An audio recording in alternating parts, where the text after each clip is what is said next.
Първият у нас филм за живота на феновете на Ботев Враца вече е факт. Главните роли се изпълняват от артисти във Врачанския театър. Проектът ще се финансира от Държавния институт Твореца Балчик и ще бъде показан на международния фестивал там.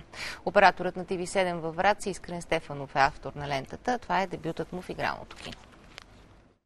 Късометражната лента под заглавието "Другото полувреме" разказва как футболните страсти създават и развалят приятелствата, как може да загубиш работата си и дори неусетно да станеш престъпник, да рискуваш своя и чуждия живот заради спортни ценности.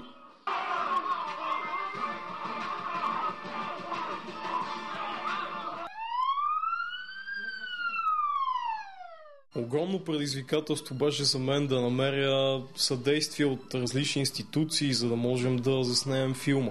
Както и това, че намерих съмишленици. Снимачният период беше само в рамките на 8 денонощия през лятото, от сутрин до мрак, много интензивно снимане, но всичко се получаваше максимум от втория дубъл и всичко ставаше леко и интересно. Филмовият екип се стреми да изследва човешки съдби, да открие подбудите за футболното хулиганство.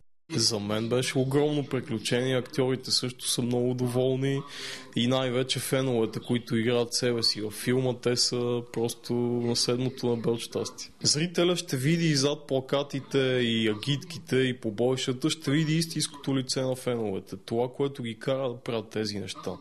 Героите на филма доказват, че са готови на всичко заради любимия отбор, но дали трябва да се прекрачват всички граници? Струва ли си да се търсят силни усещания по този начин на ръба на бръснача? Да, за актьорите, героите във филма, те вярват, че си струва, защото футбола е царя на игрите, цар футбол. Любовта иска жертви. Обаче си заслужаваше мамка. Всъщност посланието на филма е друго. И да паднем, и да бием, да не губим човешкото у себе си.